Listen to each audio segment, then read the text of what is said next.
everybody? Welcome to the party. That's right, it's Friday, June 12th, 2026. We're back at the Buffer Auger Flow studio, kicking it old school because I'm an old fool.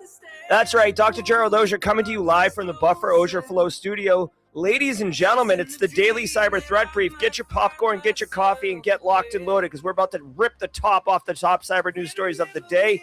It's going to be a good one. Let's go.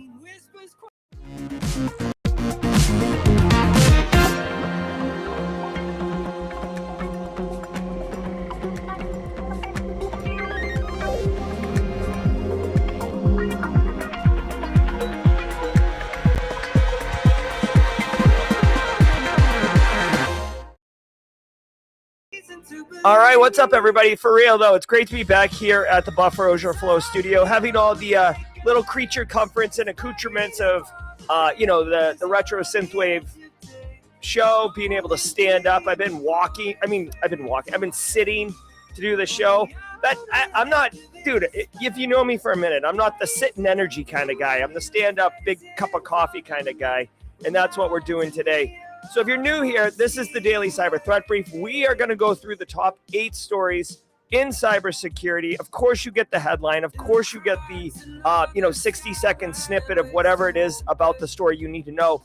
But the value of being part of this show is that I am going to take my 20-plus years of experience and absolute fervent passion for cybersecurity and go beyond the headlines. I'm going to throw on a snorkel. I'm going to get the little, that is the snorkel, the mask and snorkel, maybe some scuba gear, and I'm going to dive deep into these stories and mine out some value for you, either something you can do to level up as a practitioner, something you can do today at work to reduce risk, or ultimately to be the CEO of you and make those decisions that benefit your career, all while doing this with the Simply Cyber community. Look at this crew right above me. Holler. Where's my Ric Flair at?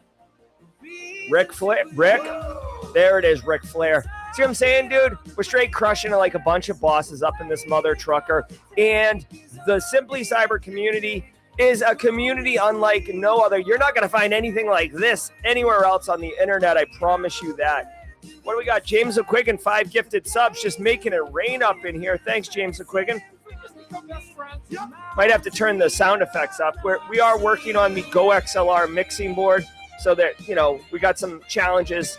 If you can't hear the sound effects, I will do them manually. That's fine. All right, guys. Hey, as I mentioned, if you're here for the first time, I'm sure you're already frothing at the mouth with how awesome this intro is, but let me tell you more. If you are here for the first time, drop a hashtag first timer in chat. Hashtag first timer in chat. We love welcoming our first timers. We are a supportive, inclusive bunch of people, cybersecurity professionals and students.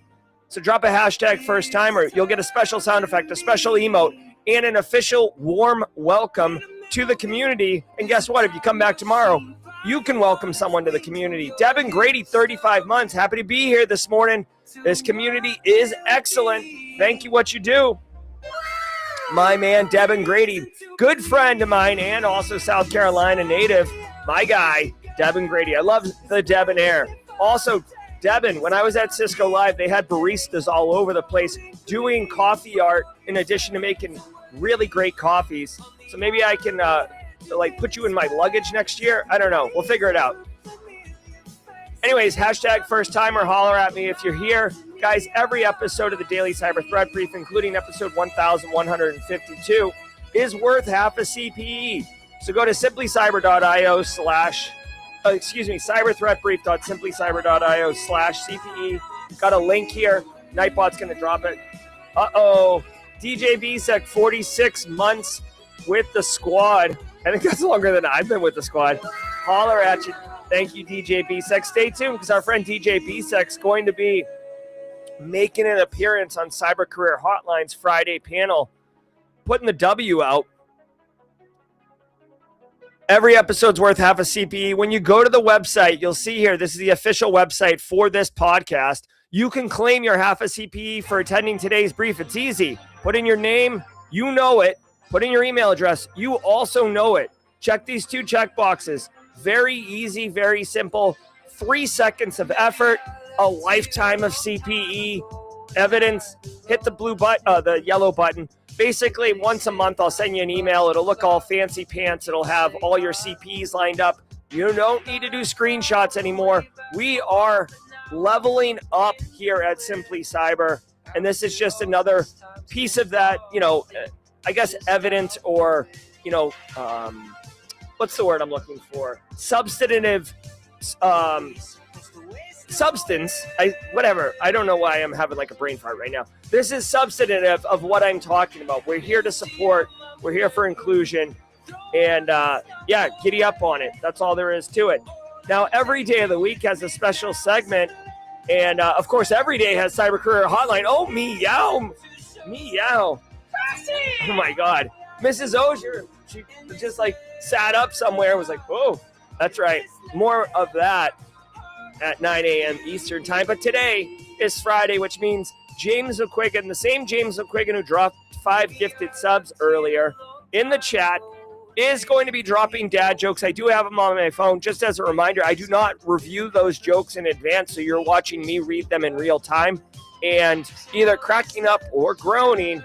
We'll see what happens. Stay tuned. That's going to happen about halfway through the hour, halfway through the show. Every episode of the Daily Cyber Threat Brief, thank goodness, is sponsored. I don't know. Hey, if you're married in chat, if you're married or have a partner or significant other, and you tried to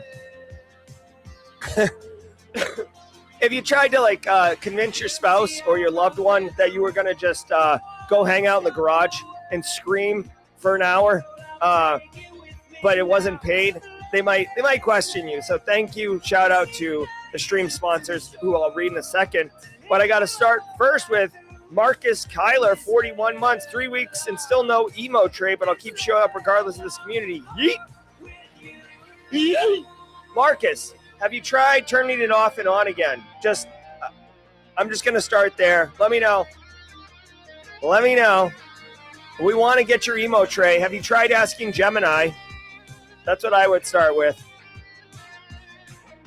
Just as a quick inside joke, I can't help too much, Marcus. I'm just a host of this show. You know how simple this is. So fixing your emote tray is beyond my capabilities.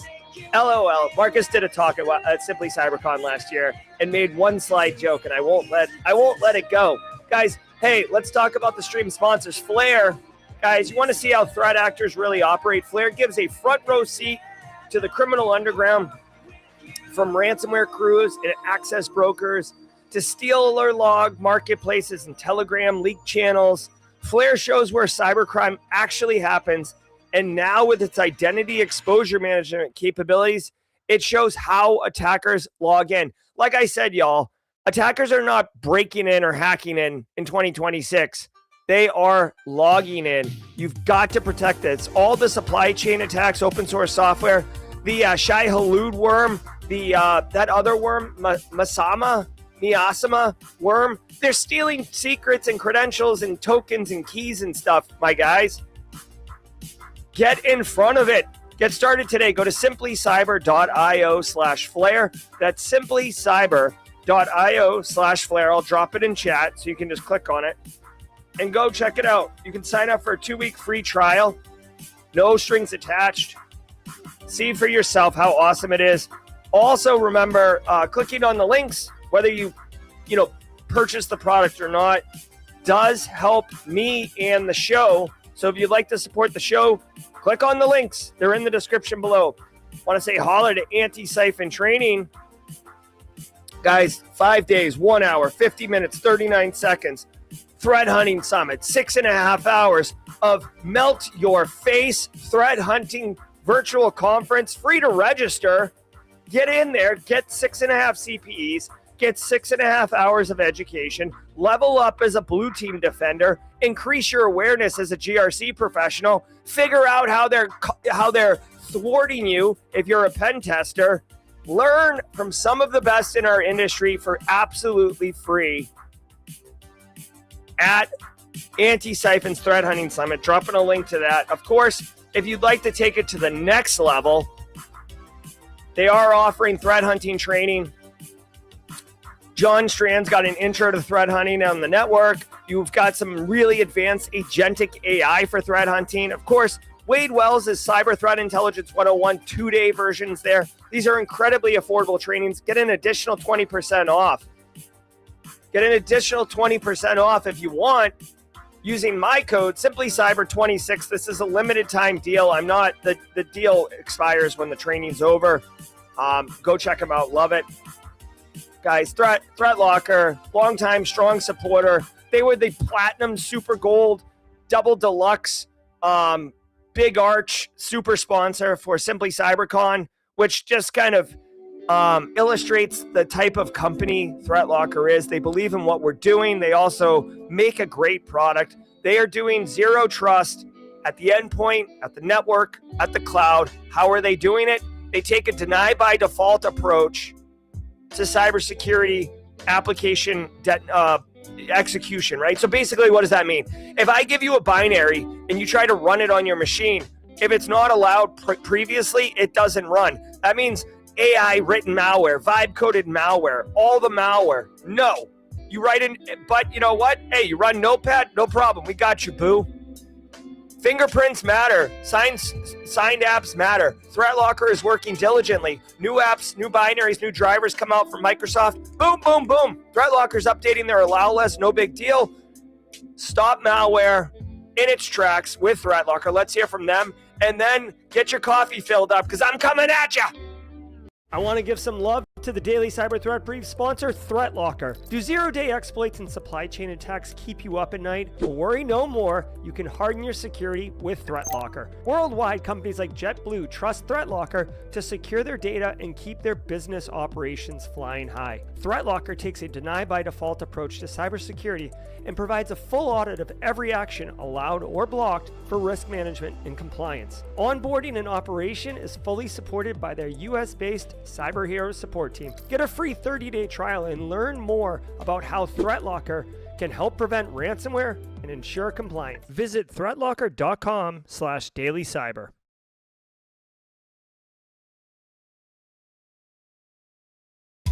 All right, friends, it's that time. I literally just filled up the cup. I made the coffee wicked strong today because I knew we were going to be coming in hot and heavy.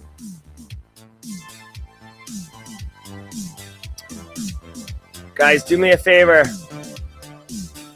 Sit back. Relax. How's the sound effects coming in? Let me know.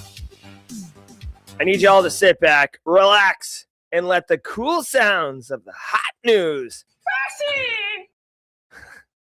wash over you in an awesome way. I will see you at the mid-roll where we'll be doing the jokes. Let's go. System with the culprits identified as members of the Shiny Hunters crew. From the CISO series, All right. It's cybersecurity headlines. I've been told this volume level is good enough, so let me know. These are the cybersecurity headlines for Friday, June 12th, 2026. I'm Steve Prentice. Fortinet patches a new critical Fortis sandbox flaw. Fortinet has released security updates to address several vulnerabilities affecting Fortis Sandbox, FortiOS, FortiProxy, and FortiPortal. The most severe issue, a CVE-numbered vulnerability with a CVSS score of 9.8, is an OS command injection flaw in Forti Sandbox products, which could allow remote, unauthenticated attackers to send specially crafted HTTP requests and execute arbitrary commands on affected devices. GitHub. All right, so real quick, I feel like we just sent out the bat signal to Bilbo, the real Bilbo. He's a Fortinet fanboy. I think he's got Fortinet tattooed across his knuckles. He does make a good argument for it, price versus feature, but my God, guy, Fortinet, listen, I run a business. There's a lot of ways to market your business. You can pay for billboards, right? You see that in San Francisco and Vegas when you land for Black Hat. You can do blog posts. You can be on podcasts. You can have security researchers. Now, a bold strategy, I don't know if Fortinet did this. This is a tinfoil hat, Jerry, just spitball in here.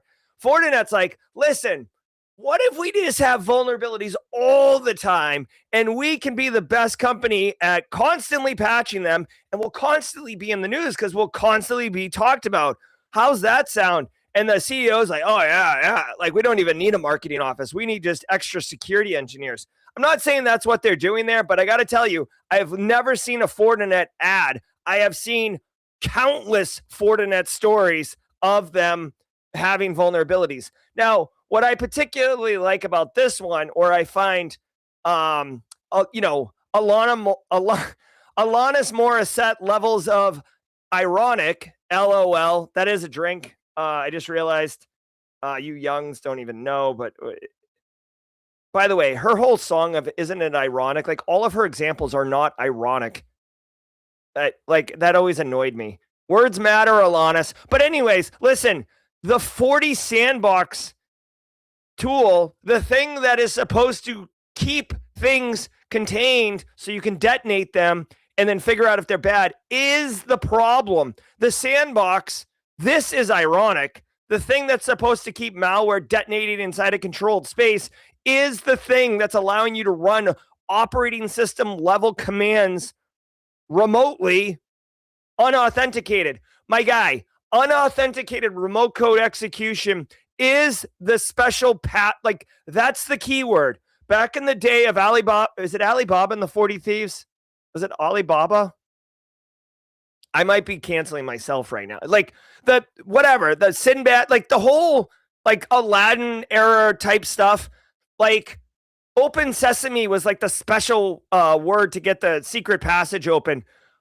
Unauthenticated remote code execution is the special phrase to get a 9.8 CVEE, oh my God, guy, CVSS score and go right to the top of the news story. And that's what they've got here, okay?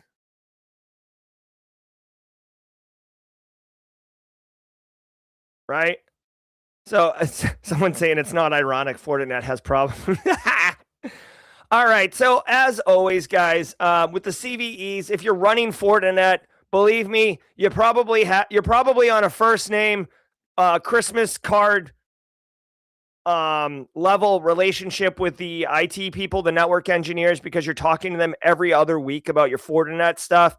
So just fire off an email to them, let them know, hey, there's some more Fortinet stuff. This is pretty gross. In all reality, guys, unauthenticated remote code execution is really bad. That is something you don't want.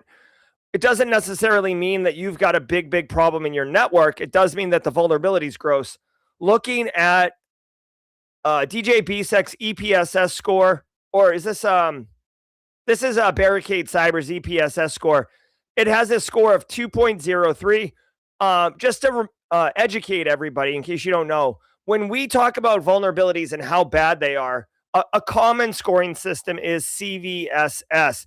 But this score of CVSS, in this case, 9.8 out of 10, that is just how bad the vulnerability is on how easy it is to exploit, how close you have to be, what gets exploited. It doesn't take into consideration like the current threat landscape. Like, are we seeing this actively exploited? Is there a lot of chatter about this?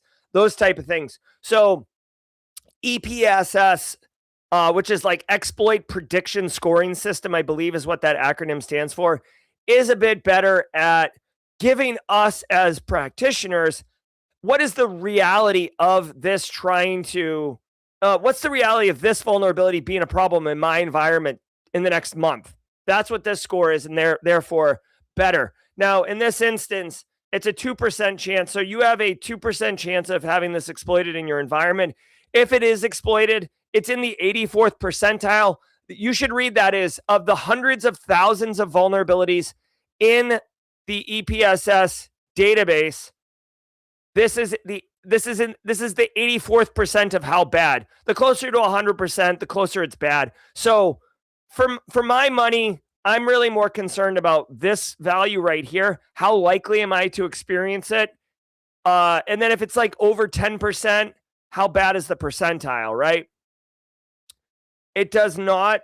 Let me see. I think DJ BSEC's version This is another EPSS tool. This is DJ Bsex, who's going to be on the panel later. His tool actually tells you if it's on the CISA known exploited vulnerability list. It is not, which is a great sign. That means that we're not seeing active exploitation. Remember, everybody, you can have a vulnerability. You can have the nastiest, grossest, ew, so gross vulnerability in your environment, and it doesn't mean you've been exploited. You can leave all your doors unlocked to your house and go on a 2-week vacation. It doesn't mean you got robbed. The chances of getting robbed do increase because the likelihood of an attacker breaking into your house increases because they don't have to bust a window. They can just walk in, but it doesn't mean you've been actively exploited. The KEV list is kind of like if you hear reports from the local police that there's threat actors walking around trying to rob people in your neighborhood. That's what's up. So you got to patch it. Simple as that. You got to patch it. And get it done. As I said before, folks, if you're running Fortinet, chances are everybody in your business has a really robust, fatty workflow process for patching and testing your Fortinet devices because it's literally in the news all the time. To disable NPM install scripts by default to stop supply chain attacks. GitHub has announced what it describes as breaking changes coming to NPM version 12, one of which turns off install scripts by default to combat software supply chain threats. These changes are designed to deal with attack techniques that abuse the npm install command to trigger the execution of malicious code using npm lifecycle hooks. GitHub describes install time lifecycle scripts as the, quote, single largest code execution surface in the NPM ecosystem, end quote. The idea going forward is to require explicit user approval before code execution is initiated automatically during NPM install, as opposed to being trusted by default. All right. So 2 things. One, okay, so this is great. Okay, so NPM is doing something. The TLDR here for cyber practitioners here is that mostly this isn't going to affect you directly. This is an indirect benefit to us. I don't know, 10 years ago, Amazon was like blowing up, okay? Kind of like Biggie after he released that freestyle video, right? He's just absolutely blowing up. Amazon had S3 buckets, which are basically just like file shares, okay? And by default, they were making them public facing. And lots of threat actors were absolutely scooping them up because you could just find them and then download all the things from them. Amazon made the decision to make them private by default. And then you had to go through a couple configurations or changes or screenshots or you had to click on a couple things to make them publicly available, all right? Added a little bit of friction, and it dramatically reduced the number of S3 bucket data breaches, right? So that's the win here. Open source software is getting absolutely ramrodded the last, 3 to 5 months. And this is no surprise. We literally talk about it all the time. NPM, PyPy getting hammered, GitHub getting hammered. Companies like Amazon, Google, you may have heard of these companies, Microsoft, they are investing, IBM, they are investing hundreds of millions of dollars to help secure open source software, right? And I could pull up the stories if anyone wants to call bull crap on me, but trust me, it's happening. So NPM has made a decision to add friction, okay? Again, I say this all the time. There's a slider. Security is on one end. Usability is on the other. The more useful you make something, typically, there are a few exceptions, the more useful you make something, the less secure it is. The more secure you make something, the less useful it is. And our job is to basically play that tug of war with the UX, UI people or the business or whatever in order to find that balance where it's acceptable levels of security to us and it's acceptable levels of usability for them, right? This is what compromise looks like. NPM has decided that the most frequent attack surface element or whatever you want to call it is this auto install script. National Provider of Malware's NPM's new acronym. Well played, sir. That's coming to you live from DJ BSEC on a Joke Friday. National provider of malware. So listen, NPM has enough corpus of data to say, okay, most attack, like a higher percentage of attacks, a majority, if you will, leverage this auto install script. So basically pulling down second stage payloads and detonating them on your box. So what we're going to do is we're going to disable that, and you have to explicitly enable it to make it happen. This is exactly the same as making those S3 buckets private by default instead of public. Yes, a developer can flip the switch, but that will have to be a conscious decision that they will have to make. A lot of developers are just YOLOing it. A lot of vibe coders don't even know what they're doing, honestly. So this will help. Thank you, NPM. Does this stop the problem? No, absolutely not. Does this help reduce the likelihood of some software in your environment getting infected or detonating malware? Yes. Also, I want to point out, just to get into the nuances of this, this is just going to stop the install script. If you pull down a piece of malware that already had, if you pull down an NPM package that has the malware already baked into it, you're going to install that. Like that, the install script is installing additional payloads and stuff like that, which is great, by the way, because if you're scanning the code when you download it or NPM is scanning it and there's malware in there, they will detect it. They can't detect packages that haven't been downloaded to your box yet, which is what this is going to address. So, hey, you know what? I'm here for it. I'll sign up for this all day. I will take a little bit of extra friction in order to have less risk. Basically, this is a risk reduction maneuver. Nottingham University announces data breach. The UK-based University of Nottingham has confirmed a cyber attack on its student record system, with the culprits identified as members of the Shiny Hunters crew. They allegedly made off with 40 gigabytes of data from the Russell Group institution. Shiny Hunters has claimed responsibility for the attack, which occurred on Tuesday, saying the data includes billing and payment records, credit card and payment details, student finance data, and campus portal exports belonging to current students and alumni. The gang also compromised the university's campuses in Malaysia and China. FBI. Okay, so I worked at academic medical center, so like a teaching hospital for a number of years. By the way, phenomenal experience. Universities, I can't speak to the universities in Europe or England or Scotland or where is this? I don't know where the University of Nottingham is. It sounds like Robin Hood type stuff, right? Wasn't it the Sheriff of Nottingham? So I'm guessing England, based on my history lessons from fictional works of art. It's probably the same thing, dude. The problem is in university, you got a lot of big brains walking around wanting to research, wanting to share data, wanting to collaborate. I get it, guy. I've written a dissertation. I've done original research. I've presented at academic conferences.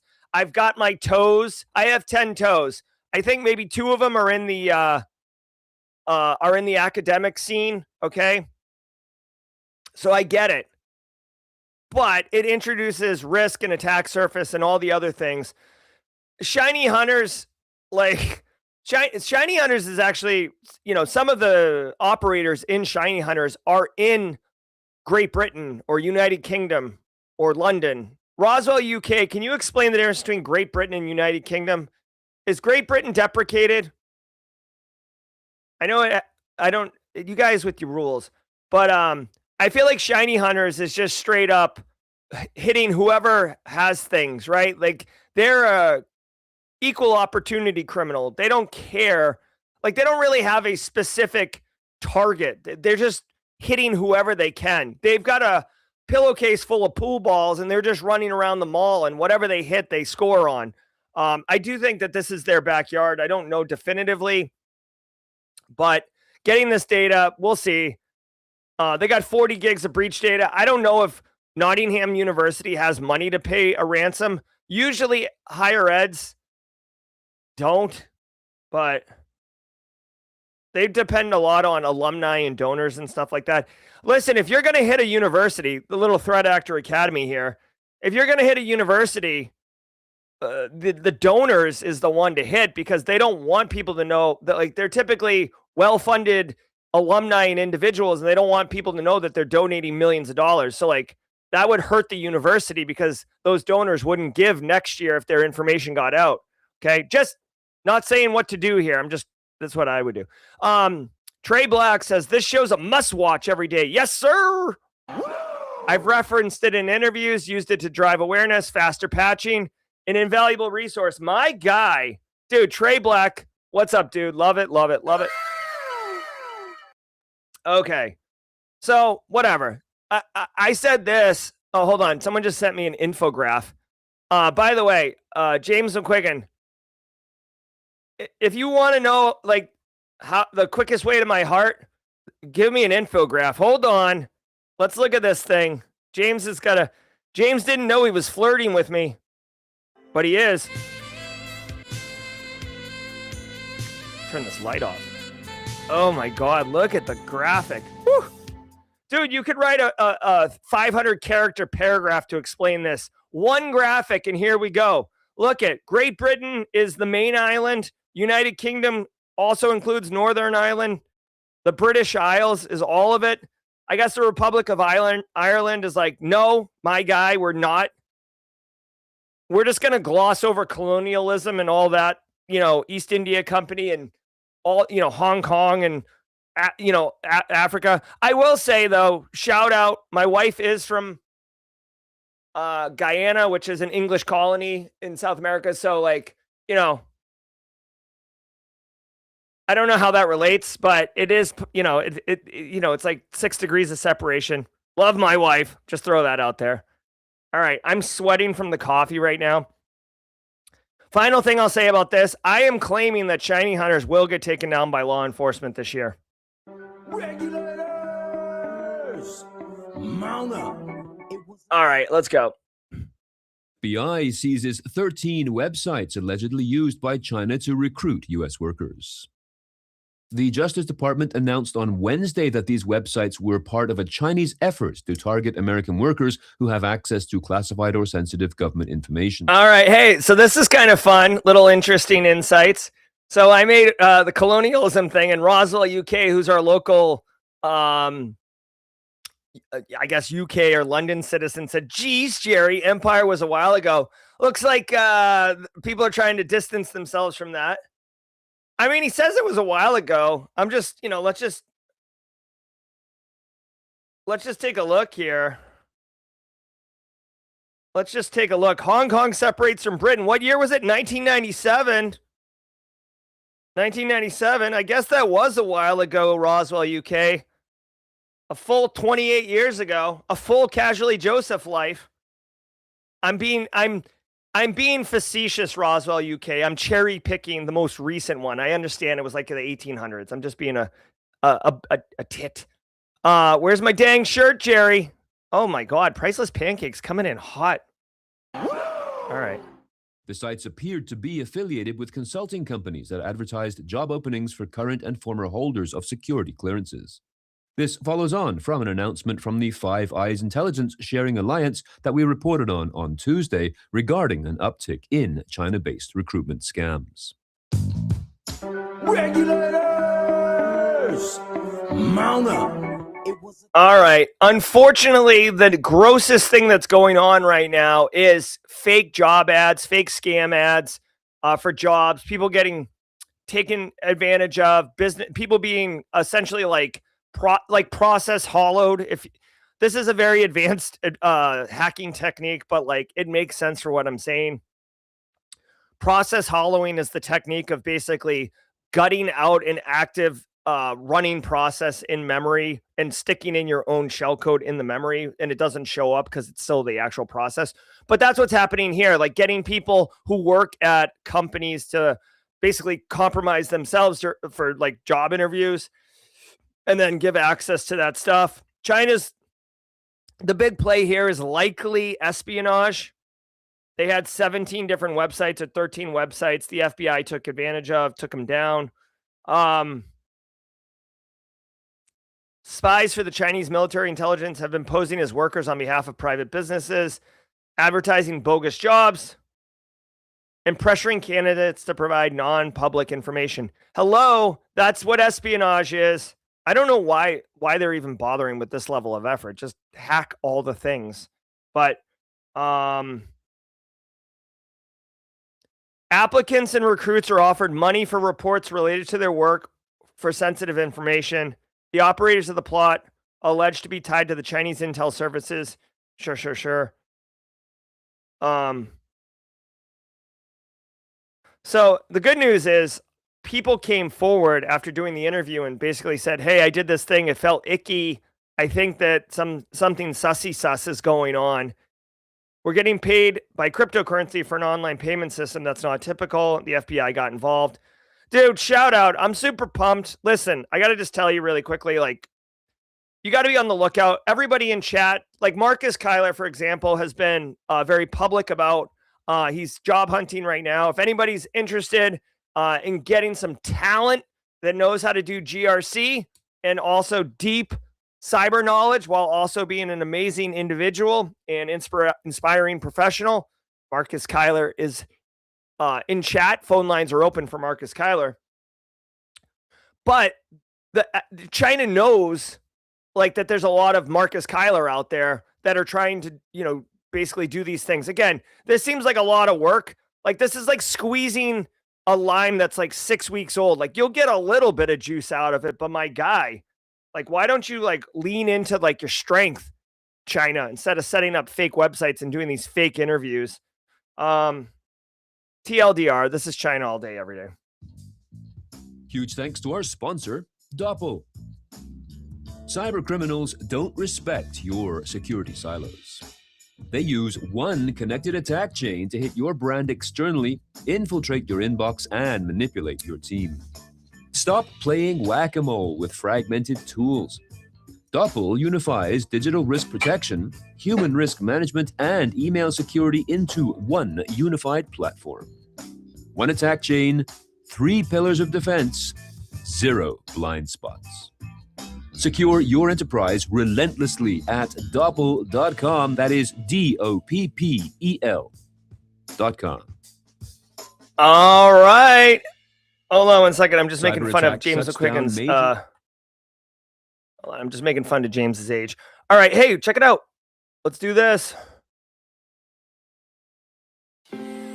All right. Hey, guys, thank you so very much for being here. I'm having a great time with you guys today. I hope you are too. We're having some gentle ribbing. That's what friends and family do. We have fun with each other. Thanks to the stream sponsors, Threatlock, Rieti, Siphon, Flare. I could never imagine having this show, this experience every single day be my life and how I provide for my family. And I'm so grateful for it. Guys, I love sharing knowledge. I love talking about cybersecurity. I love community and partying with people. And that's what I get to do. And that's what you get to do every day. That's part of the reason why I do the community member of the week and put on the party at DEF CON and stuff like that, just to celebrate and share the love, share the wealth, if you will. Every single day of the week has a special segment, and Fridays is James McQuiggan at 35,000 feet. Dad jokes of the week. Let's go. Holy crap. I think he sent me a ton of jokes. Oh, no, he sent it twice. Okay. All right, here we go, guys. Dad jokes of the week. If you like them, laugh out loud. If you don't like them, you can at James McQuiggan and let us know. Here we go.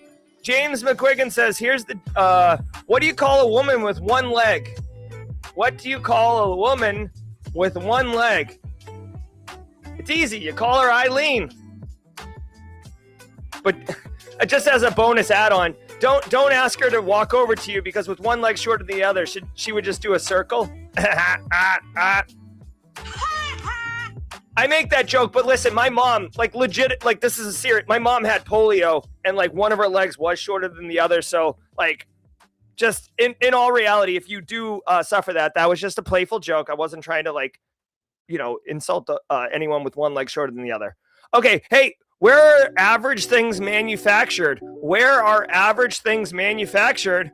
Oh my God, bro. I can't believe I have to read this out loud.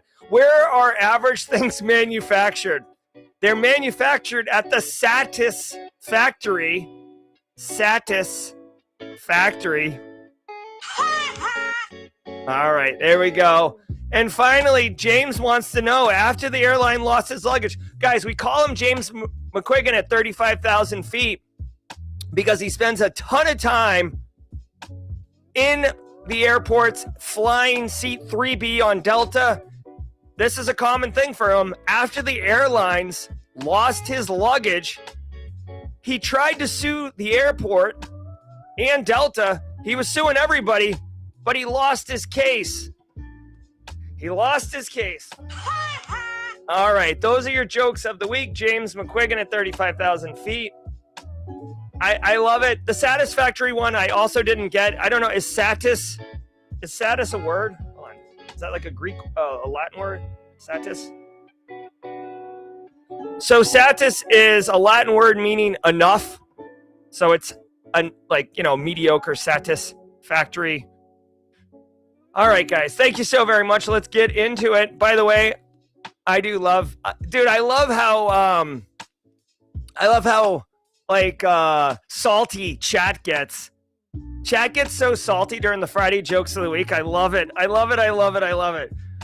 You may not know this because I'm like for everybody a big community guy, but there are certain things I like a lot of salt on. My Bojangles fries, my Magic the Gathering decks, and chat on Fridays during the jokes of the week. Let's get back into the news, shall we?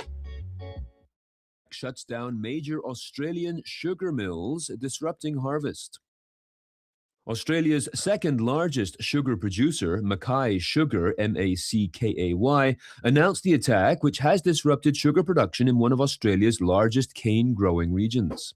This has forced two major sugar mills to shut down, bringing harvesting operations to a halt. The organization that represents local sugarcane farmers said in a statement that sugar milling and cane haulage operations at the two major mills has been suspended, and this is occurring at the start of the annual sugarcane crushing season. All right, so a couple things. Roswell, UK, I have heard of the word satisfactory. I was double-clicking down and going further to derive the Latin root of the word satis to indicate like how the joke made sense. All right. I don't know why I felt I needed to defend, but I did. All right, so look at, here we go. Now we're talking. Shiny Hunters hit University of Nottingham. It's okay. Now, if you hit the second largest sugar producer in the country/continent of Australia, now we're talking, baby. Who's the threat actor in this incident? Hold on. I'm trying to figure out who the threat actor is.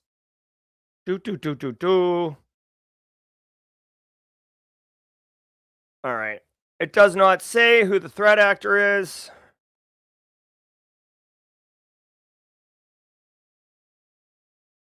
Okay. It doesn't say who the threat actor is. Chances are it might, it's kind of hard to tell. It might be like Chillin' or I don't know. If it was Shiny Hunters, they probably already would have came out and said it. But listen, this is a manufacturing industry attack. Period. Full stop. When you're looking at whether or not you are a target of ransomware, the answer is yes, you are. But how bad are you a target? Manufacturing and healthcare are like the top of the pyramid as far as like likely industries. I feel like U.S. healthcare is more likely than other countries' healthcare, but manufacturing is manufacturing. Period. Full stop. Now, why manufacturing? Remember, here's the reality. When we talk about cyber resiliency and the ability for the business to continue operating despite, degradation of service, impact of service, whatever, manufacturing, they typically run 24/7, 365, right? All the time, every time. And there's a very clear calculation on how much money per hour the business makes, right? So in this business, they're producing sugar, right? It sounds like they're crushing the sugar cane or whatever, but like they're taking a raw product, they do something to it, and they produce some type of refined product. Fine. If they are doing it 24/7, 365, and they make $365 million a year, just for easy numbers, they're making $1 million a day. So if you knock out their ability to produce for 3 days, you can say to the business, my guy, we're going to lose $3 million. We're going to lose $5 million. We're going to lose $10 million. It is the one industry that is super easy to quantify the impact of operational downtime. Threat actors are smart. They know this. They attack all the things, but they definitely know this. So, the second largest sugar producer in Australia, that's a massive, massive hit. My suspicion, number one, they're going to pay the ransom. Number two, there will be a hiccup or a bubble in access to sugar resources. Remember, I don't know how it is in Australia. I know in the United States, we put sugar in friggin' everything. Sugar, sugar, sugar. Sugar's in bread, sugar's in milk. I can't, like, this is real. Sugar's in cereal, obviously. Sugar's in baked goods. Sugar is in like everything. So, there'll probably be an increase in pricing on sugar-related products, less than a gap in availability of sugar.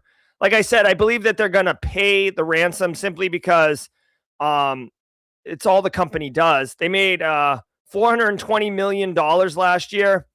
I don't know. They didn't say how much the ransom is. My God.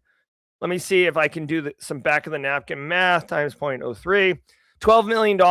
If the threat actor asks for less than $12 million, which they likely will, I suspect the company will take the money. Let's go. What would be the here? Straight cash, homie. There we go. All right. Let's go. Let's go here. Sugar supplies raw sugar to domestic customers as well as to markets in South Korea, Indonesia, Japan, and Malaysia. Coupang hit with record $409 million data breach fine.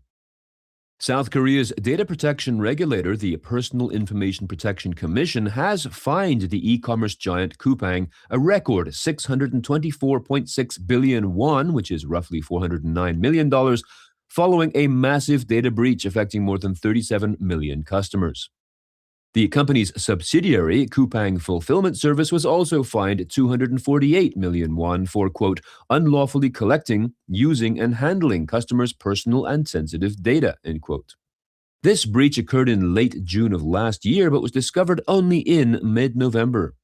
The primary suspect is a 43-year-old Chinese national who worked in Coupang's IT department between 2022 and 2024. All right, so a couple things. Number one,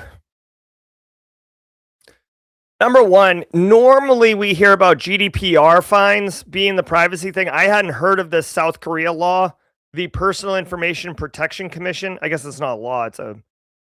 It's a group that is responsible for managing personal information of South Korea's citizens. They are fining a company $400 million, which, like, oh my God, dude, if I got a letter in the mail that I had to pay a $400 million fine, I'd have to put both hands on my knees and lean over. Might have to call in some oxygen because I don't know what I would be doing. That is nauseating. A subsidiary there was also fined, 248 million won, which, I don't know what that is. Tens of thousands of dollars. It's not a big deal. 600 billion is 400 million. So what did they do here? Crappy security practices, auth key management failures, access control failures. Yep. Obstruction of investigation. I got to tell you, dude, when you have listen, just as a fun fact, when you have a problem and like independent investigators or law enforcement's there looking into it, and you're trying to hide data from them. I don't know, man. Not a good look. All right. 37 million people's information was leaked to insufficient basic safety management. Okay. I'm just looking through here. It doesn't like, here's the wild thing, okay? This is one of the worst breaches in South Korea's history, but they're saying that it all is responsible because of one dude, a 43-year-old who worked in IT.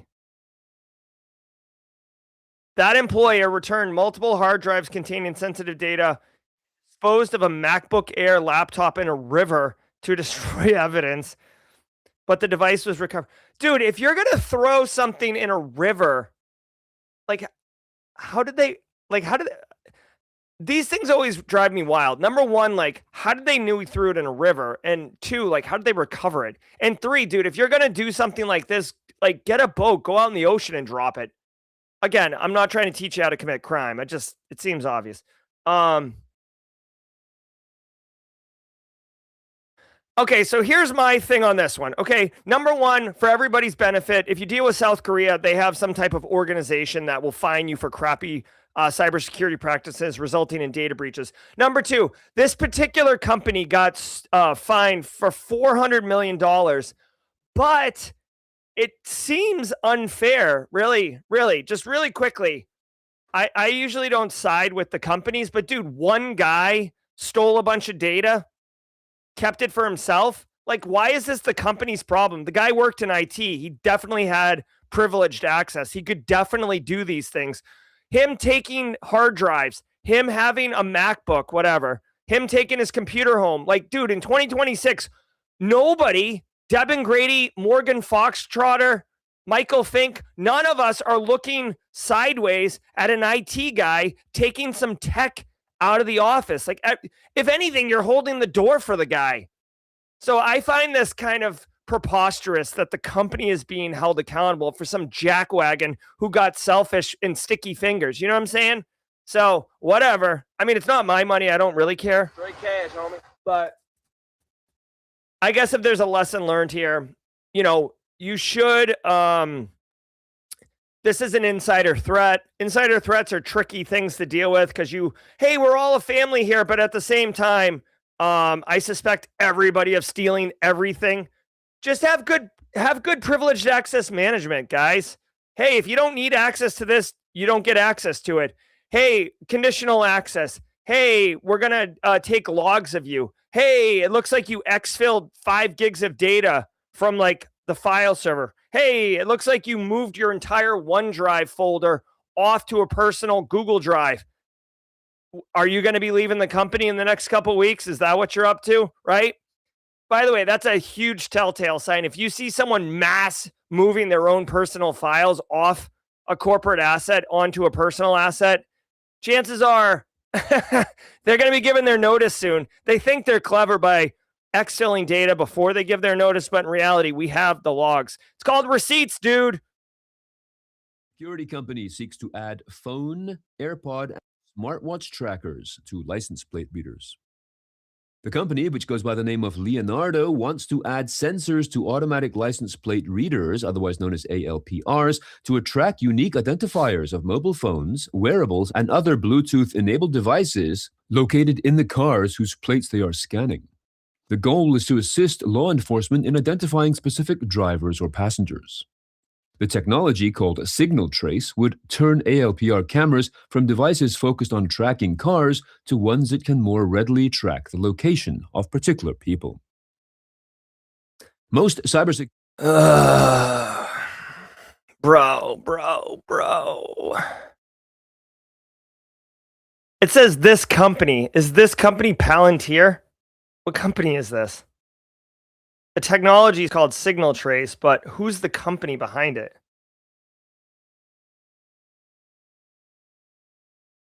I don't know. Like, listen, they're going to say this is to help law enforcement keep predators and criminals and mass murderers and, mass shooting people off the streets. We see, dude, there's been numerous instances of, high profile crime, and then the person is on the run. We can use this technology to get them. But again, the challenge with this thing is always mass surveillance, right? Look at flock cameras, people losing their mind about that.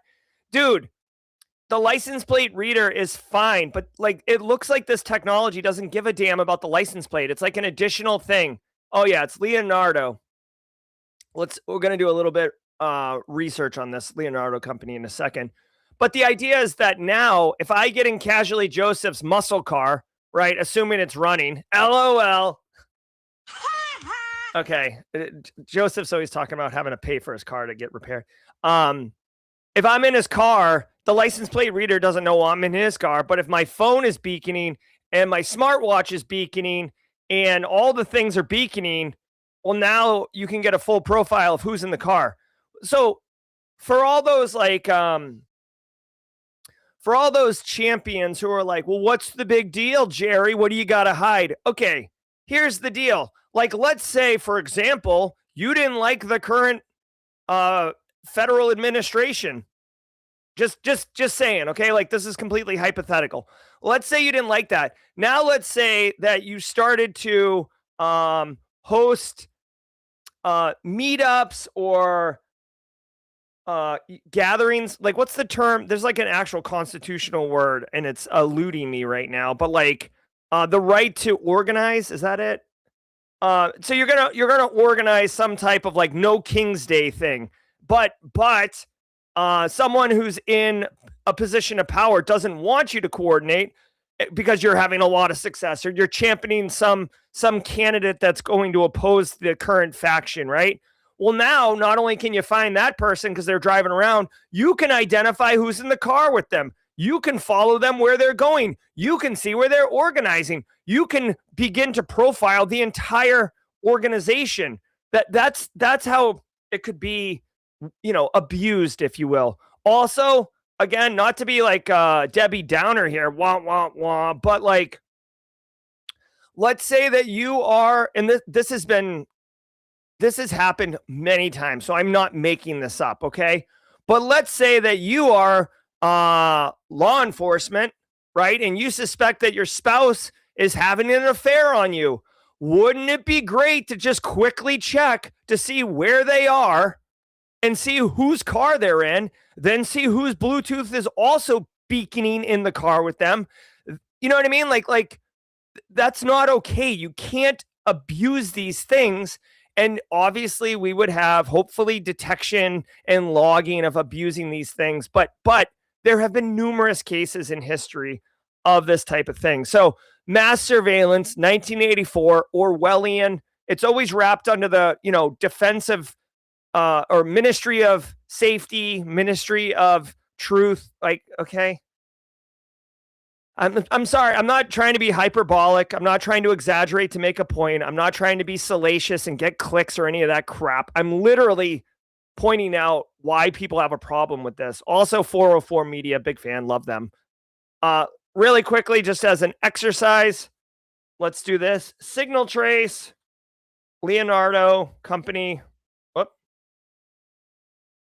I just want to really quickly, Leonardo company. Marketed under the ELSAG. All right, so here we go. Really quickly. Let's do AI mode. I just really quickly as a quick exercise. Okay, is this company Leonardo in any way associated with Palantir to include business-wise or individuals involved with both companies? Just, this is what I would do. I'm curious. Doink, doink, doink, doink, doink. Like the stream immediately gets canceled. Or let's see. There's no direct corporate association, joint venture, shared ownership. However, they are deeply connected. Shared defense ecosystems, data integration, overlapping personnel profiles. Okay. There we go. Security teams struggle to find time for training. on new threats. This warning comes from a new report from ISC2, who polled nearly 1,000 cybersecurity leaders from large enterprises around the world on how their organization approached cybersecurity team training. 73% of them said, quote, their organization's security training budget has increased over the past year as businesses react to the emergence of new technologies and cybersecurity challenges that accompany them, especially AI, end quote. But at the same time, 98% said that while their organization allows employees to engage with professional development and training during work hours, just over half of the respondents, 53%, said they faced challenges that prevented them from engaging in these very activities. The report suggests Hold on. that continuous training is key to preparedness rather than packaging things as a one-time activity. A link to this report is available in the show notes to this episode. All right, so for all the practitioners in chat, you're like, preach, no kidding. Who else? Like, I don't need to read this report. I live this report. Can you, someone please put this in like eighth grade level vernacular and send it to my boss? Okay, so basically what they're saying is continuous learning is more important than like, bundled, like go off and take a 2-week boot camp training or something like that. The reality is, here's the deal. The easiest way to put this in place is we in cybersecurity are the Night's Watch. If you haven't seen Game of Thrones, let me just give you a quick thing. There's basically Canada. And again, I'm sorry for all my Canadian friends because you're about to be like zombie apocalypse nation up there. But like there's Canada, then there's the US, and there's a giant wall separating the two. And it's just zombie apocalypse north of the wall. And then it's all us Americans, grilling steaks and drinking Bud Light and screaming about, America, right? That's what's going on. And in order to keep zombie apocalypse from going into America, there's the Night's Watch. That is cybersecurity, people. That's us. Now, what they're saying in this report is we're standing there with like our swords or our keyboards, and zombie pops up and we smack him and we go back, and then we smack him and then we go back. If we are to leave the wall to go down to like, I don't know, Houston, right? Go get some love down in H-Town, right? We go down to Houston for a 2-week free training.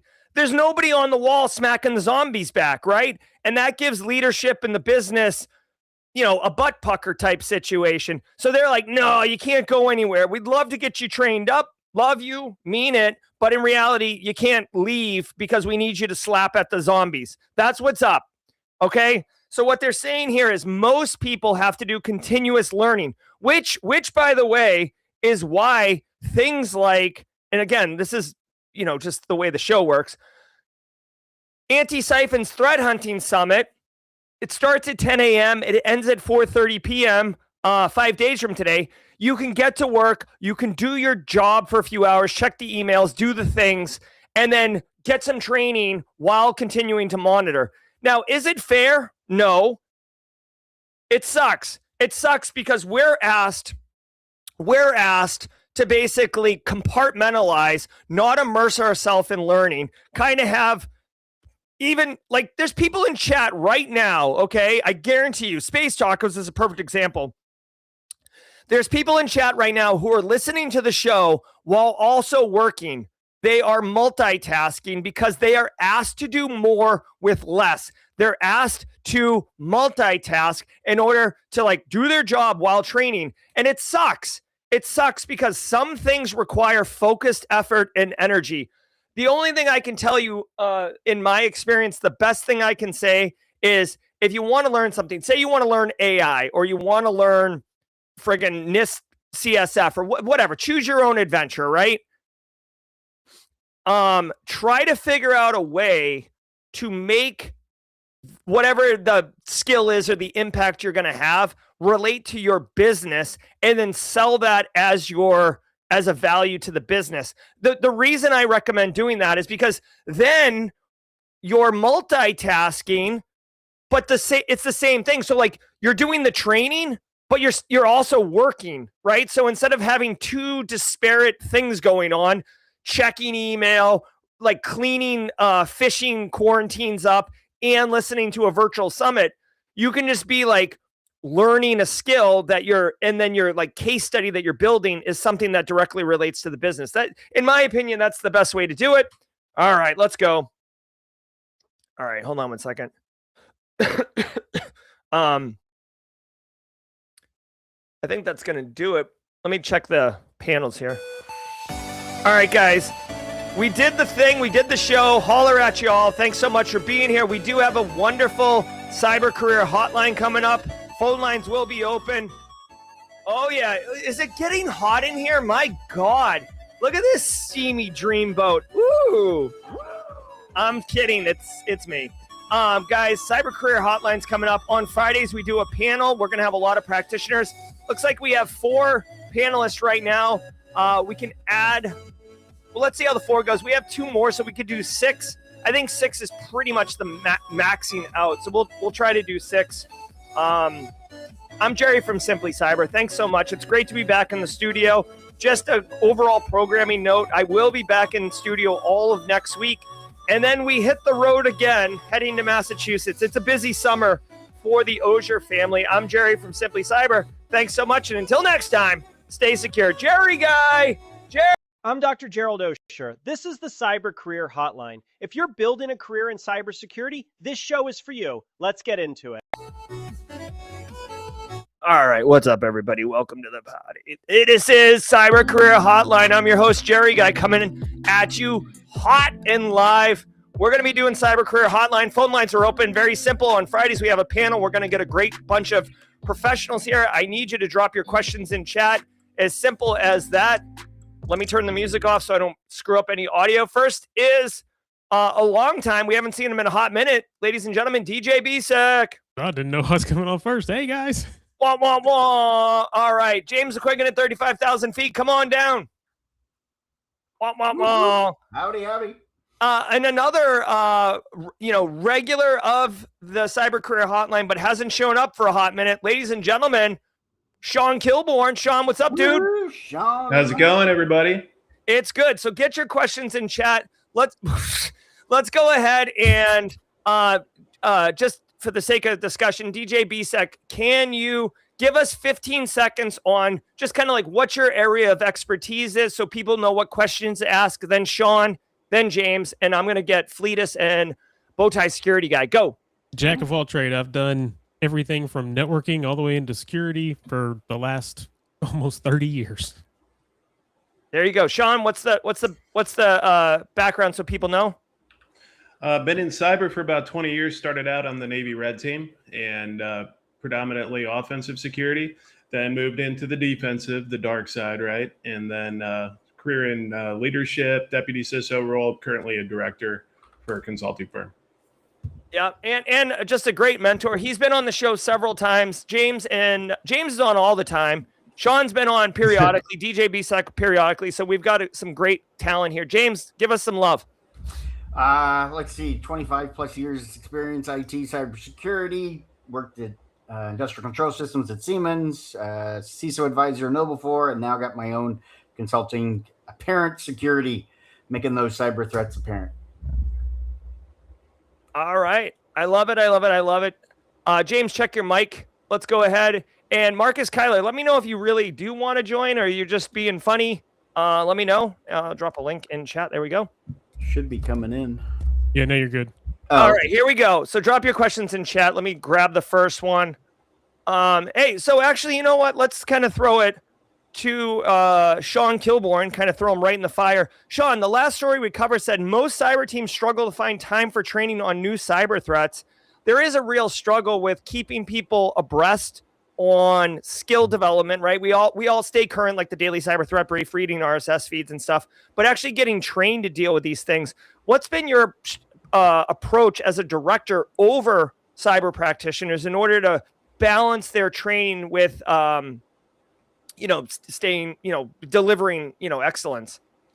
Well, I'll give you a quick story. So many years ago, I was pretty new to a cyber team, and a bunch of people left for training to go to Las Vegas for that little conference called Black Hat, right? And I was left there because I was the new guy and not allowed to take part yet. and we had a major incident breakout. And whoa, okay, so now I'm handling all this by myself. I'm trying to call people. They're not answering because it's early in the morning. It's like 5 a.m. in Vegas.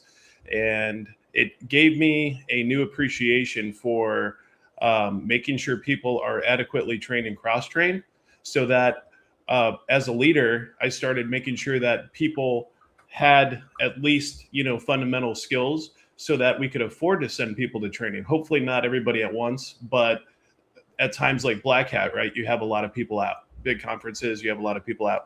So I've been really big on making sure that people have what they need, so that you don't have that one guy who knows everything about, say, like incident response out, and everybody's just like, oh, I have no idea what I'm doing.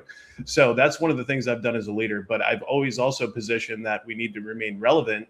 So when you go to the business and you advocate for things like training, right? It's an essential thing. Like, this is not something I'm willing to forego.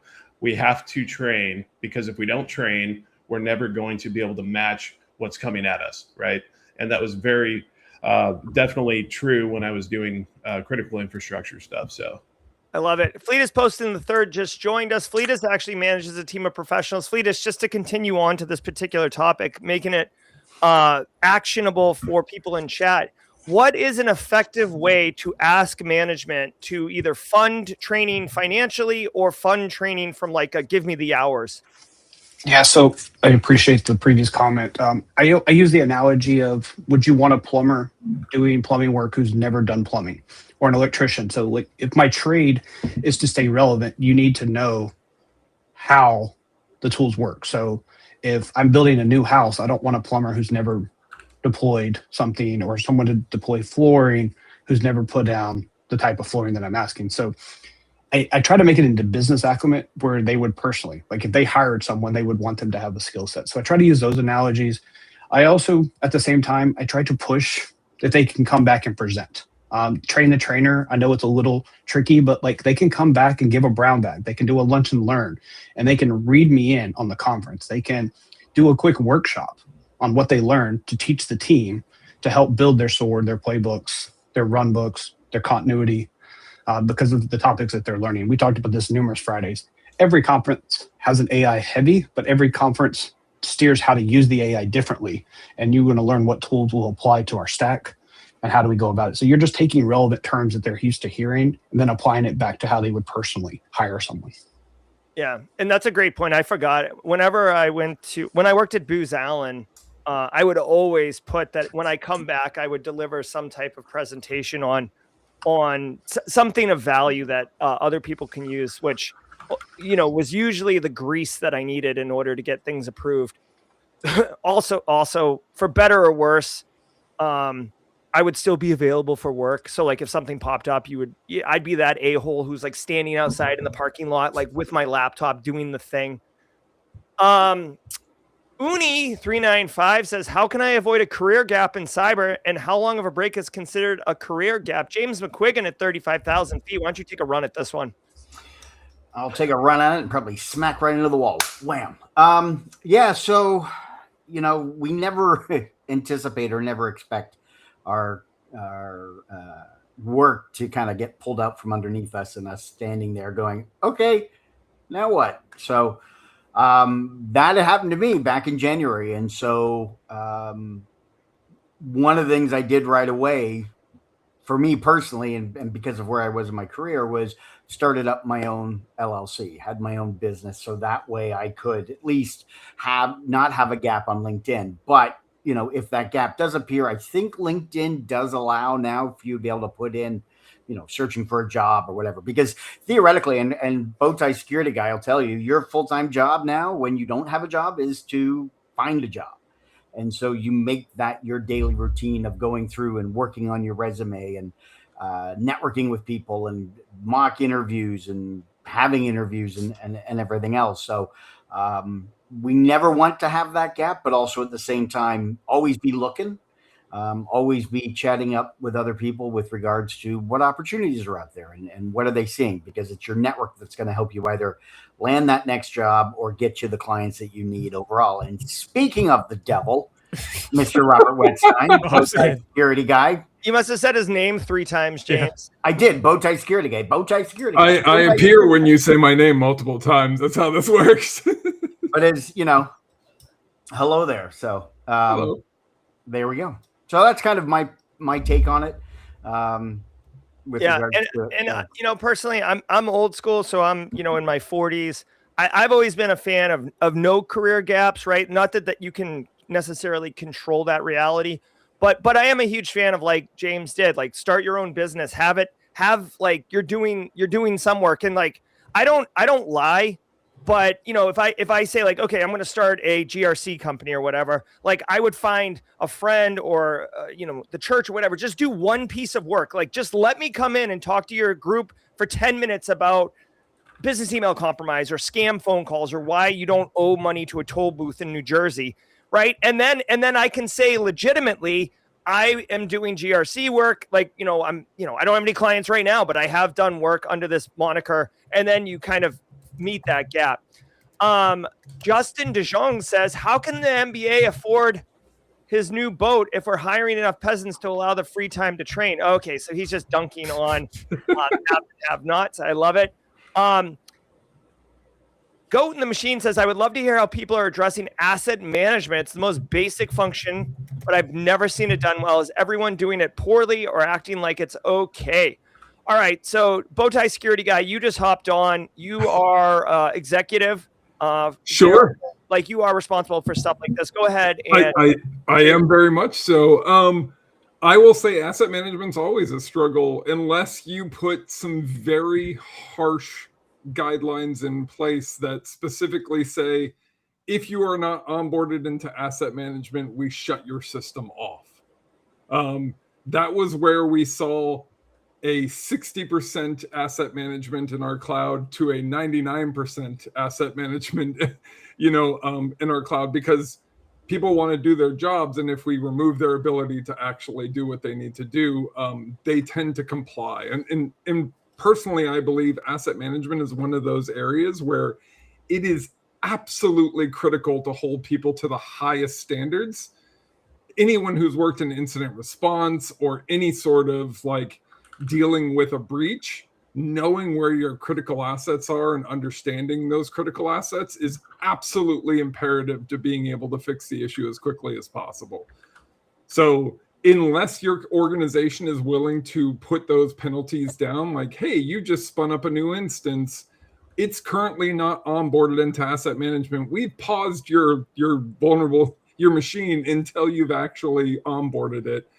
It's going to be very hard. And a lot of organizations are not willing to stop business for security because security is not a business unit that makes money. So that's one thing to remember, is security is always optional. And I know it sounds really terrible to say, but that's the reality. Is sometimes you have to realize that the business must go on, and maybe not having a perfect asset management is part of that. Yeah, the sooner you realize that you're a nice to have, not a need to have, which is ridiculous because we do man the fort, we man the wall. You can kind of begin to understand how the business sees you and then operate within that context. Just a really quick around the horn, 5-second response. Favorite ice cream flavor? I like peppermint stick. DJ Bisek? Whatever's in the bowl. Whatever's it. Okay, so he's equal opportunity. James McQuiggan? Mint chocolate chip. Mint chocolate chip. Bowtie security guy? Yeah, peanut butter cup always. Oh, okay. Fleetest post in the third. Cookies and cream. Okay, classic. Sean, what we got? Bluebell, French vanilla, you can't beat it. Okay, you know what? French vanilla bean. I do really like a really good vanilla bean. It's hard to find those. I feel like a lot of there needs to be like international regulatory standards on when you can use the term vanilla bean, because I feel like it gets thrown around a little too easily around here by the marketing people. I agree. Space Tacos, who, by the way, 2 days from today, will have her Auditor 2 follow-up interview where we've been closely tracking that, or I have been. In your current or most recent job, which responsibility is your most favorite? If you could ditch everything else and only focus on one thing to do, what would it be? Sean Kilborn, drop some knowledge on us. That's an easy one for me. People. mentorship. That's really the thing. I love watching people grow and get to the point where it's like, hey, you don't even really need me, do you? I mean, if you can get people to that point, then you did your job. Oh, I love it. I love it. I love it. I love it. Fleetus, what would you say to this question also? Similar, but I'll go with the thing I would probably drop is the mundane stuff of capturing screenshots still and having to update spreadsheets for the sake of updating spreadsheets versus yes. He's saying is he can't wait to get his fingers dirty with GRC engineering. Fleetus is a GRC pro in his heart. He pretends to be blue, but he's GRC all day, every day. Welcome to the party. And if you're around this afternoon, Continuum Con at 4 p.m. Eastern, I will be giving my tactical GRC talk this afternoon on Continuum Con. Can you drop a link to that in the chat, and I will drop that? It's a paid wall, but it'll be streamed. I don't know if it's on Level Effect or if it's on John Hammond's, but I'll find that before we continue. Okay. Nice casual drop of John Hammond there. Just, no big deal. Tommy Flynn over on LinkedIn. Tommy says, what AI trains DJ BSEC? I know you've done a lot of AI training, and then Bowtie Security Guy. What AI trainings, courses, or labs do you suggest for cyber pros to keep up with the current security and threat ecosystem? DJ BSEC, what do you got? There's not a lot of AI training specifically out there for this. So what you can do is go out to AI itself and then ask what to do. So one of the things that I've been doing is you take it, go directly into and say, hey, this is the environment that I have. How can I use you to help me make this environment more secure? Give me a roadmap, like a 60-day roadmap of how I can go do this. And it'll give you that. You can use that as a lab. You can do it in a lab. But yeah, then you just start, it'll hammer down. It'll give you, your top 10, and then it'll say, maybe number 5 is where you should actually start. Just go that way. That's what I've found is the easiest way to go with AI and security on the security side right now, because there's not a lot of, hey, let's go do this as training. I know everybody's going crazy with Mythos and Fable out there, but there's not a lot. Hey, if you go follow this path, you're going to be an AI security person. Speaking of Fable, I use ChatGPT. Excuse me, I do not use ChatGPT. I use Claude, and if you use Claude, yesterday I logged in and it was like, hey, Fable's available. Would you like to use it? I was like, sure. I used it for the first time today. I felt like such a nitwit. I have local, a second brain. Everything gets documented and filed on my local thing. And I have a morning routine that runs. And it's like, hey, Jerry, make sure you email Fleetus today. And I was like, I already emailed Fleetus yesterday. Please update. And then it's running on Fable 5. And I felt like such an idiot. I'm like, dude, I'm basically asking Fable to do a addition math, and I'm like, oh my god. When that came out, I put that in mod chat, and I think James saw it. I said, I'm sitting over here just burning through tokens to have it write documents just to say I use Fable. Yeah, exactly. Exactly. Although I will say, if you're looking to do a big LinkedIn post, things you've done with Fable, I saw, a post that was going absolutely incendiarily viral, and it was 15 things that can be done with Fable in the first 8 hours, and it was someone built a GTA clone, although it looked like Roblox. It was stupid. Fleetus, what do you got?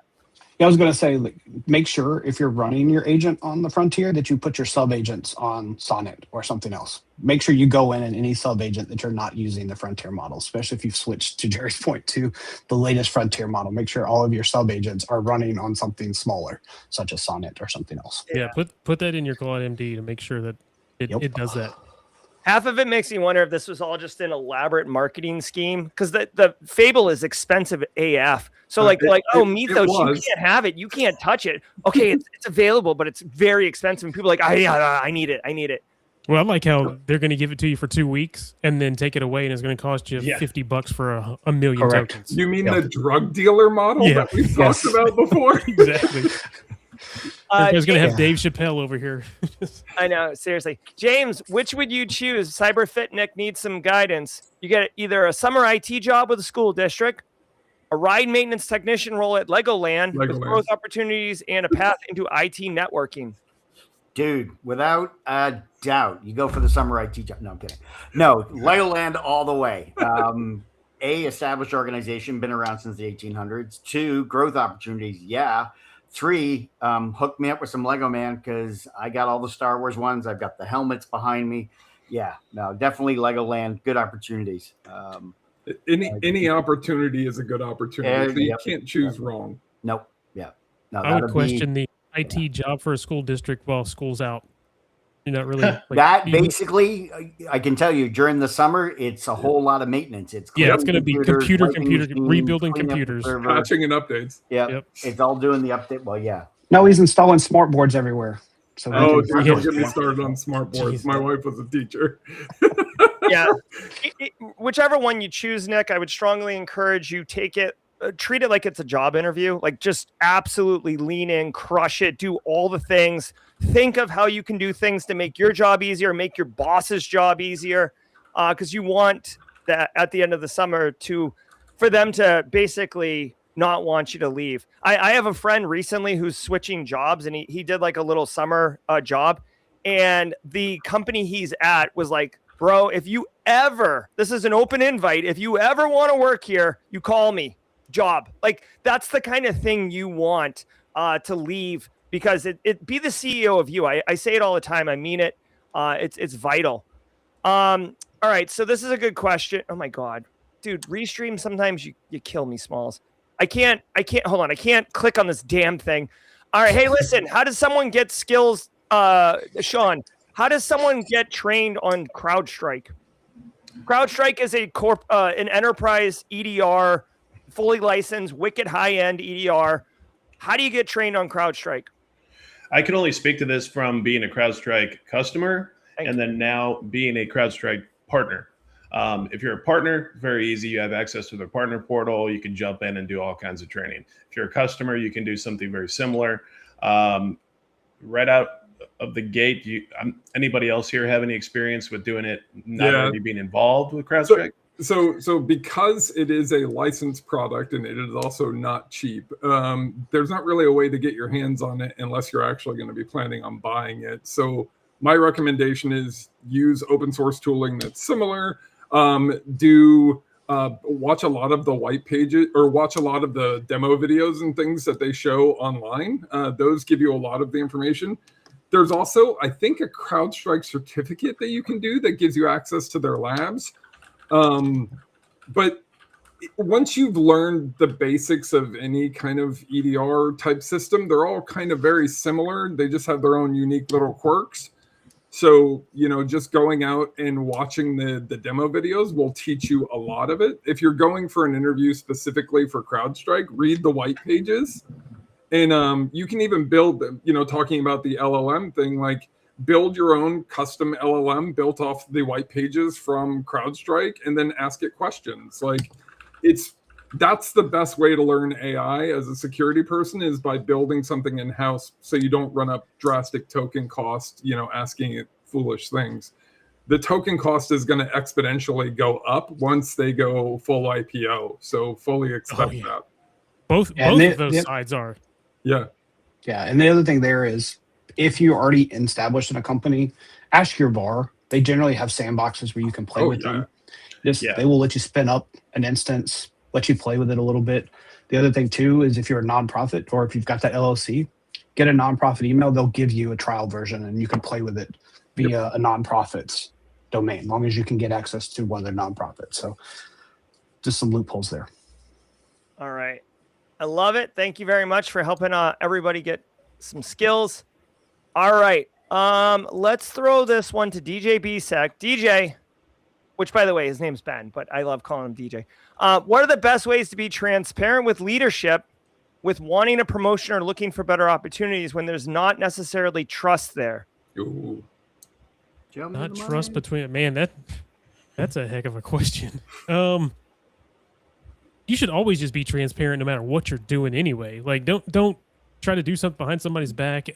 If you don't like where you're at and you're looking for another job, I'm not going to say go, hey, I'm looking for another job, because guess what? Friday will be your last day. But be transparent. Say, hey, look, I feel like I've outgrown this role. Is there another role that I can go into? I'm looking to level up my game, level up where I'm at. I've been working a lot doing AI. I've been working a lot doing cybersecurity. I'm trying to understand all of this stuff. Is there another position in the company? Look, sometimes you may be in IT and there's a better position for you outside of IT for your skills. So don't just look internally within that one department. There may be another place in the in the office that you can bring a lot more value with the IT skills that you have, plus inside the other department, like a sales department or a sales engineer or something along those lines. And that pads your resume too. Yeah, 100%. I think we talk about it all the time, Jerry. You got to know the business, right? I mean, if you can do a lot of things within the business, that's going to bump you up as well. Yeah, 100%. Like, take the initiative yourself. Like, I don't know who needs to hear this, and maybe it's because I'm old and I've seasoned, Jerry, seasoned. Okay, I'm seasoned. Salt and pepper. I feel really passionate about this because I grew up thinking that, like, I thought meritocracy was the way it was supposed to be. I was sold this bill of goods that if you work really hard and you deliver value to the business, you'll be adequately compensated, whether it's promotion, time off, acknowledgement, whatever it is. And I came to find out that's not the case. Like, you actually just get exploited because you're actually seen as someone who can get a ton of work done, and they'll just give you more work while everybody else goes and takes a long lunch. And that sucks. Okay. I've had to leave jobs because of just getting overwhelmed and burnt out. So what is my position on this one? What I would recommend is do what they were saying, like take initiative, deliver value to the business, but do it in a way that you're actually developing a skill for yourself. Say you're writing some Python scripts that automate some of your job or something like that, right? Now you're learning Python, now you're learning automation, add those to your resume bullet, show that you are a valuable practitioner. Maybe you don't steal those scripts with you, but you've got the knowledge, right? Maybe you, do some like awareness training, like things that they aren't necessarily asking for, but aligns to your role and delivers value.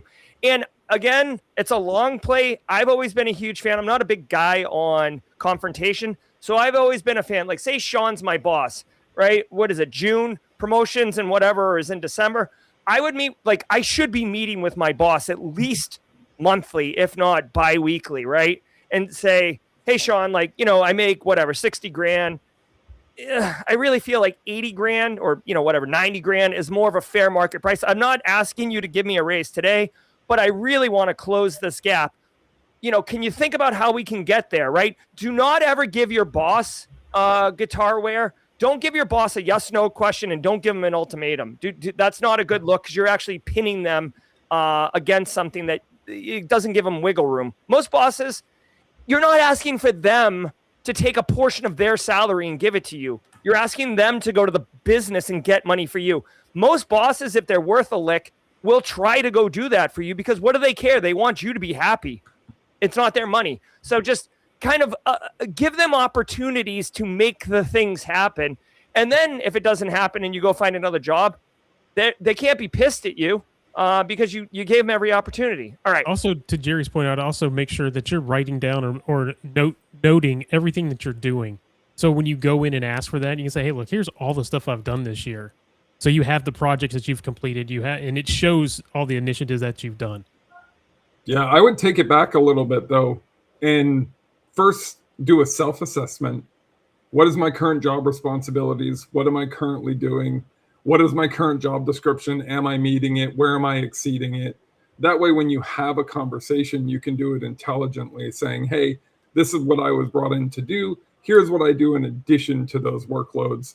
And a lot of times leaders simply don't have like a job description or even a what is good, right? So, don't hold your leader accountable. You've got to kind of take self-assessment first and say, what am I doing that's above and beyond? And can I actually prove that demonstrably? Because if you can't, it's going to be a hard sell for your leader. Like my teams have a clear, defined set of success criteria. When they are exceeding that, they get promoted, or I try to promote them, or I talk to them about their growth. If your leader's not doing that, the only person who's going to get you promoted is you. So kind of, definitely position yourself in a way that you know what you bring to the table and you know what your responsibilities are and how you exceed them. Yeah, I'll quickly close that and we can move on to Ben and to Rob's question here. I love when my directs bring me too. To the development meetings, everything that they have, because two-part. I can copy and paste into their performance review and just put some wording around it. So it makes my job much easier. Yep. Second, I can immediately pass it on and be like, hey, CISO, look what this person's done for you. Hey, CTO, look what they're doing for your org. Hey, CFO, here's the money they've saved by automating or helping me negotiate contracts, even though it's not part of their job. They're right sizing, they're helping with financial operations and the FinOps piece. And that's above and beyond the IC role that I've asked them to do. They're now acting as a technical lead, a functional manager. Can we give them something?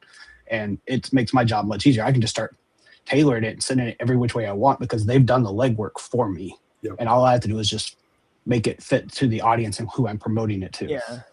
Yeah. And I'll just say one other thing. And again, this isn't a Gen Z dunk type thing because I felt this way when I was very young in my career. Just because you've reached some level of time, like I've been here 6 months, I should be promoted. I've been here 12 months, I should be promoted. That doesn't translate. Like just because you're keeping the seat warm does not mean that you've earned promotion. Like you have to earn it. A lot of people, I've heard a lot, even I did it when I was younger. Like I've said, like, oh, hey, Sean, I've been here 12 months, man. I feel like it's time for promotion. It's like, why? Like that is in no way a justification for promotion.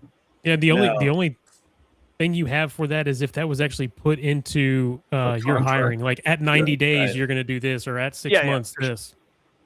Real quick fun question for Sean. Sean, has your lack of beard affected your career? I saw this question in there. I thought that was hilarious. I was laughing at it. I actually just shaved this morning. As soon as I start getting some stubble, it just drives me nuts. I think the Navy just programmed that into my brain, and I've just never been able to shake it. Like I went through a no shave November once. I think I made it like 10 days, and I was like, oh, I'm losing my mind. So no. Cyber people come in different shapes, sizes, and beards, no beards. So I love it. Okay, bit of a technical question here. Best way to address locking down of remote worker devices besides just the MDM remote wipe full disk encryption. Bowtie security guy, you're kind of responsible at the enterprise level. Give us some love. Yeah. I mean, the MDM's really good, right? Being able to do that. Also, removing admin rights. Stop giving your users admin rights. Please, if you're doing that now, you're screwed. Like I can't tell you as an incident responder, if you do those two things, you're basically good. Majority of your attacks are going to be foiled pretty quickly. Making them use, an actual RDP, something secure to connect to your environment. Those are really important too. But for the most part, if you take away their ability to install software without permission, and you have the ability to remote and you fully disk encrypt, there's not much else you need to do. I'm not too worried when a laptop leaves or disappears because I know that an attacker can't get into it. The disk is fully encrypted and I can remote wipe it. And for some reason, if I can't reach it, because look, the first thing a skilled attacker is going to do is make sure you can't reach it. As long as I have that full disk encryption, I'm kind of golden. I'm not too stressed about it. But the biggest and most important thing, and I see so many organizations kind of take the easy route when I consult with them, is, oh, well, we just give our users admin rights because it's easier. It's like, yes, it is, but it's also easier for them to install a virus. It's easier for them to click on that macro-enabled email. It just take away their admin rights. Yes, they'll be slightly annoyed. You can there's multiple ways to do it where you can create a process that automatically opens a ticket where they can request. There's a bunch of tools that do it. So those are the main things that you need to do. And if you do those, that's the basics. That'll take care of 99% of your attacks. I love it. Thank you. Fleetus, what's your thoughts on this? Yeah, so as someone who previously managed a fully remote org and who happened to be a GCP and a Google Workspace, make sure that you lock down personal email. I can't tell you how many times they accidentally logged into Gmail with their personal account and tried to share documents and were able to share documents, or they logged in with their corporate account and started sharing stuff because they started syncing. So set up profiles in your browser, force profiles into your browsers for your remote workforce so they can't accidentally leak data, especially if they use built-in password managers. You don't want your domain admin creds that's saved in the browser to be synced to their home computer. You just lost. And I think Ben has shared this in the past, and I've shared this many times. It is so easy. Lock down the browser and protect them from going to a Gmail Live or some other email domain client. And turn off mail forwarding, please. Like, I can't tell you how many times I've seen an attacker gain access to a computer and then set up a mail forward. It's a very good indicator. I And if turn they're on developed, you can turn on notifications for that to make sure anybody that sets Heck up yeah, a you forwarding. can. Yeah. That way, Yeah, I mean, and I then- get an email when somebody in the company sets up a mail forwarding rule. I get an email that says they just So set do up I. a mail. So Yeah, I'm like, yeah. oh, okay. Additionally, too, if you've got a developer, make sure that they have a separate GitHub, GitLab account, that they're not cross-posting their code. Oh, That is please. another thing. Protect yourself when they're uploading to Git, GitLab, GitHub, whatever their Git platform is, that you force them.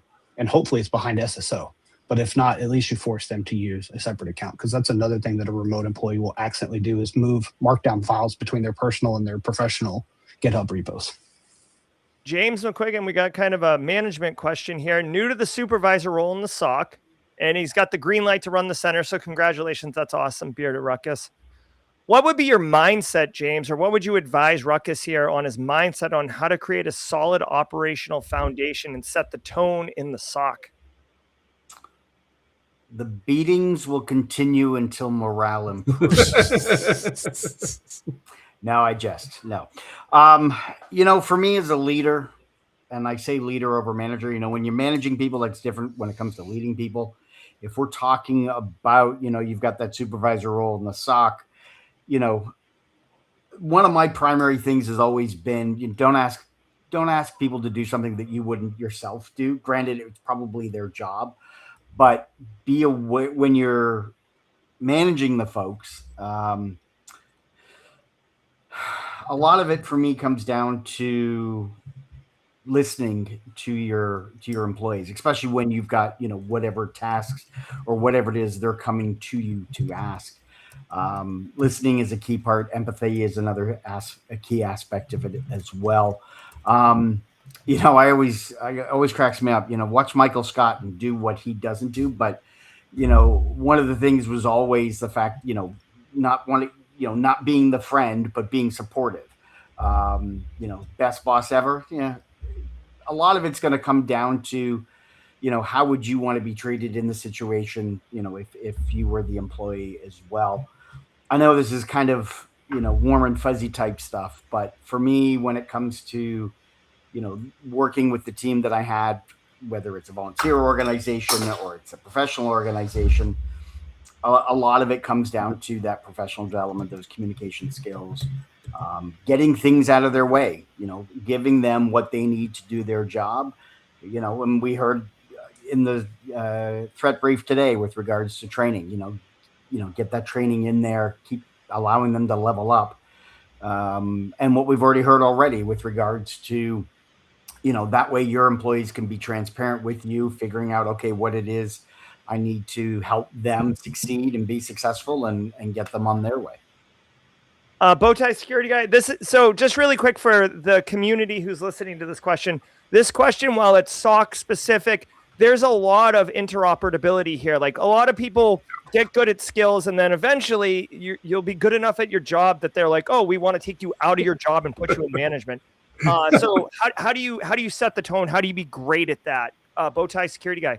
Yeah, the easiest thing to do whenever I've taken over any new team is I have one-on-ones with every single person, and I say, I want to reset everything that you've dealt with in the past. Every time that you've been told no, every time you've been told something was a dumb idea, I want you to tell me what sucks and what's good.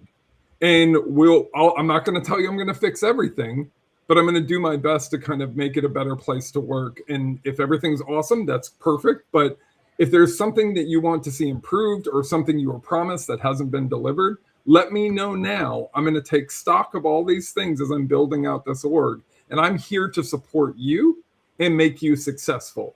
And when you set the tone like that in an organization, it changes the entire dynamic of the entire team overnight, because they actually have a leader who gives a crap about them and is actually actively willing to not only listen to them, hear them without questioning or challenging whatever they say. You go, that sounds awesome. I'm going to write that down.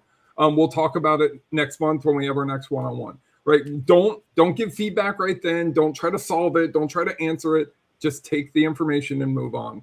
And that will really endear you with your employees because they know that you're actively caring about them. And then you can worry about the job stuff later. If there's SLAs that need to be improved, if there's other areas, if your team loves to work for you, they'll die for you.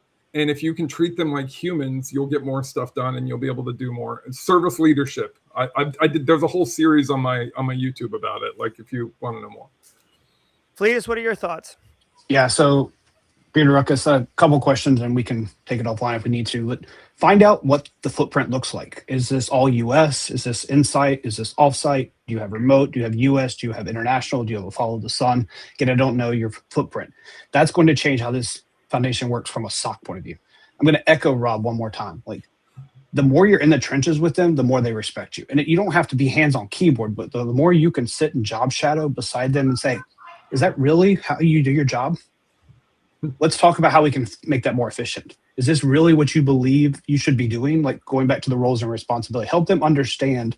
So when you've had those one-on-ones, you immediately understand their pain points because we're human. We're going to start vetting, and we're going to start sharing everything that we don't like and that we do like. So keep a tally. What do they like about their job? What do they not like about their job? And then see if you can correlate that and push that up. Because the sooner you can push that up, you can be like, here's the culture of my team. Here's the culture of the company. Let's see if we can align it. Maybe your culture is better at your team than is the company. So the last part I would give you there is push as much information that you can to them, that you're allowed to. The more they feel informed, the more likely they're going to work for you. Yeah. I came into this role where I'm at now. When I took over, they're like, this is the most communication I've gotten in the last 5 years. No one's ever told me this. Why are you telling me this? I'm like, you need to know this. This is TLP green. This is white. I'm allowed to share this with you. And they're like, oh, I can know that. So I gave them access to more tools. I gave them read write to more data. The more data I gave them, the more questions they had. And I just felt like they were growing because they can now mind the business. They knew what the business is doing, what they were securing, what they were protecting.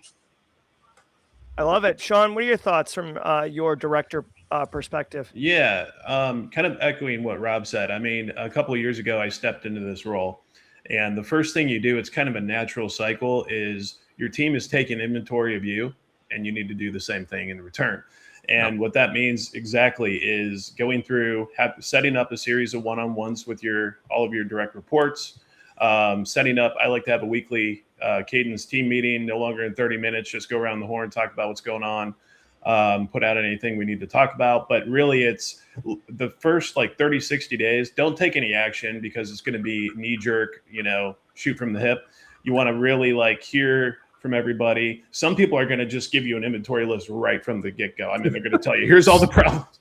And you got to take it at, okay, grain of salt. But then you start hearing the same things from multiple people. Yeah. It's kind of like you hear it once, ignore it, hear it twice, think about it, hear it 3 times, do it tomorrow.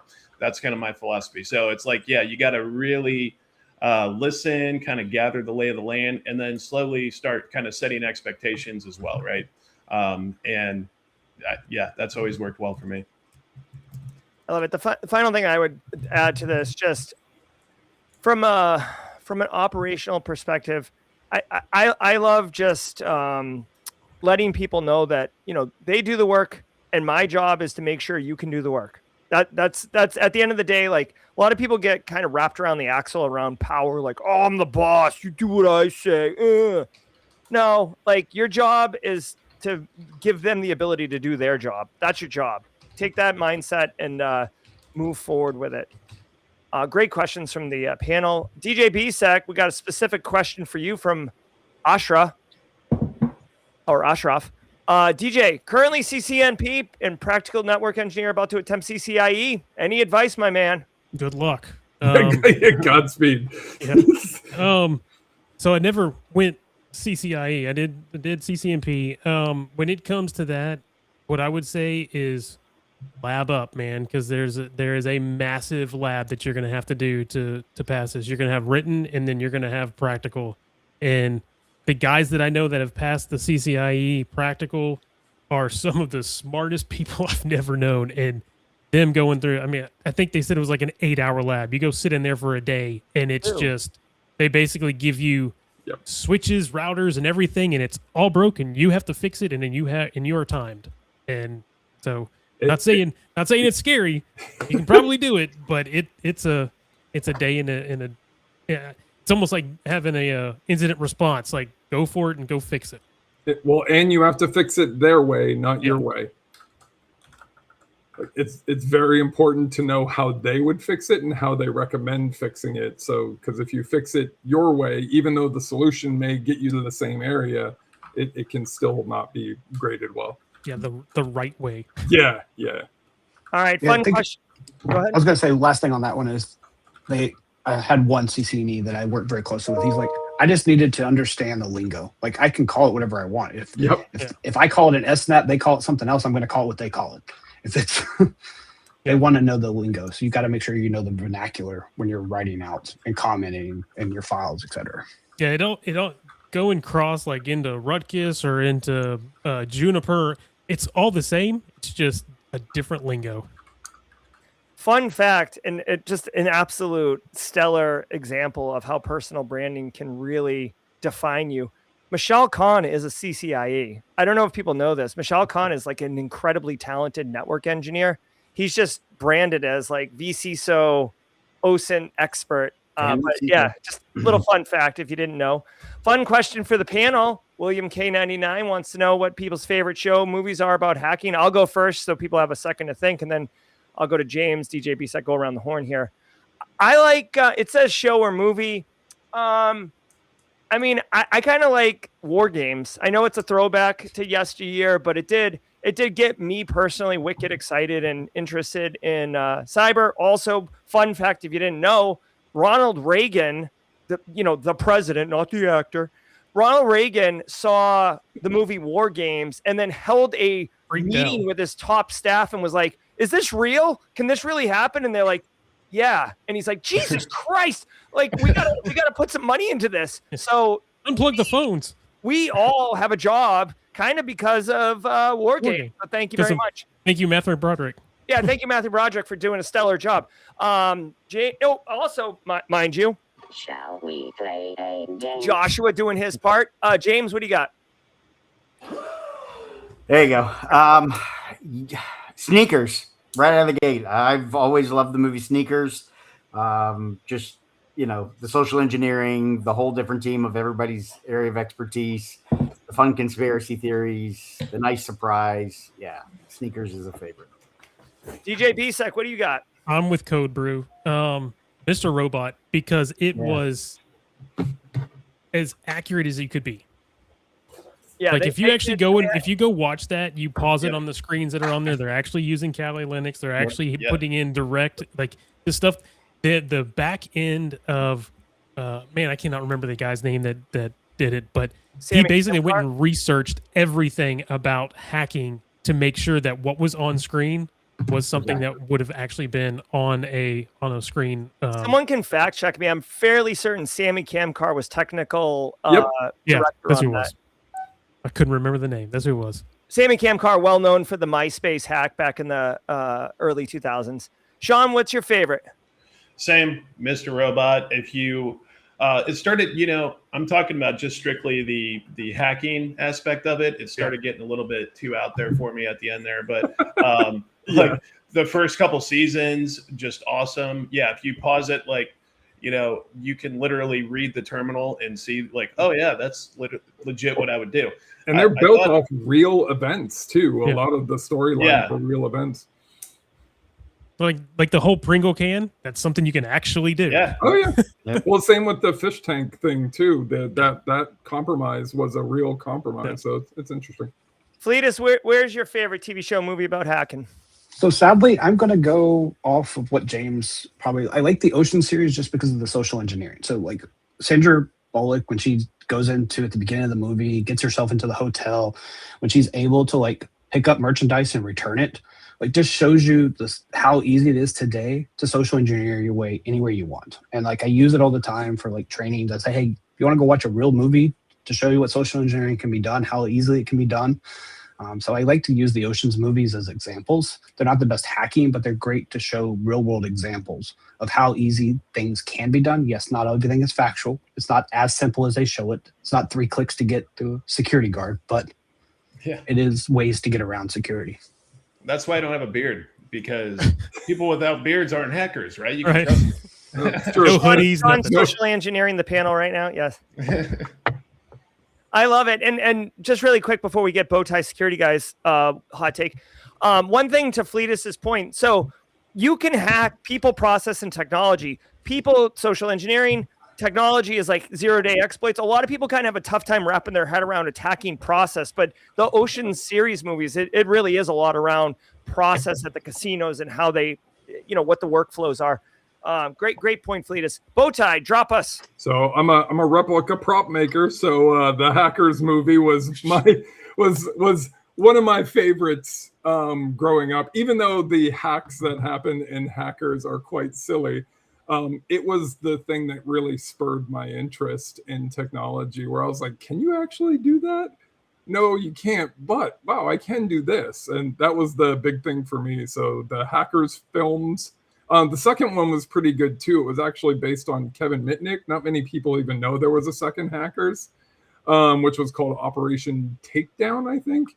And it talks about kind of Mitnick's story and what he did. It's like an unofficial story, but yeah, the Hackers films are my favorite when it comes to cheesy hacking movies. But Mr. Robot, hands down, is the best, most real depiction of hacking I've ever seen. And I actually got a chance to talk with some of the people who originally worked on the series as consultants, and they were very serious about making sure that we were represented appropriately. And I even used some of the attacks to do demos when the show was really popular, which was fun. I built some of the devices that they built in the show to show the attacks on Android and different things like that. So that was a good show. They even used the hack. Didn't they use the Hack 5 USB? They did. Yeah, totally. I love it. Okay, cool. So, hey, we just got a couple minutes left. I want to go around the horn. DJ BSEC, you want to promote something? I've already got your website up here really quickly. So, DJ BSEC, where can people get more love, or what do you want to promote? That's it. I throw stuff up there every day, usually throwing up news. I know we're doing CISO series on here, but I try and post my own news brief every morning. I've got that automated, so I don't even really have to do anything. It automatically does it itself. Love AI and love automating. I love it. He loves AI, loves automating. Some great tools there. The EPSS tool I bring up on Daily Cyber Threat Brief is there. Excuse me. James McQuiggan, what do you got? What do you want to share? What have I got? What I got to share? Basically starting to work on October. October is National Cybersecurity Awareness Month. So if you need a speaker to come talk deepfakes, AI, dark side of AI, all things cyber, hit me up on appearancesecurity.com. All right, hold on. I'm going to pull it up here. And guys, if you want to drop any links in the chat that make it easier for me to. Hey, look at that, right off the gate. There we go. So this is Apparent Security. If you want James for some October awareness training or just some general high fives, come on down. Sean Kilborn, what we got? Well, I might be joining you there for your conference. We'll see how that goes. Simply CyberCon? Yeah, I'll definitely be there. But I was thinking about some ideas for talks, but we'll chat about that. So I'm about to start it's called the Harvard HBS PLD program in about a month. So I'll be tied down with that pretty much between that and work for about the next year. So not a whole lot outside of that going on right now, but. That's awesome, though. All right, so you'll definitely be able to come back and tell us about this Harvard program and what your thoughts were and value and everything.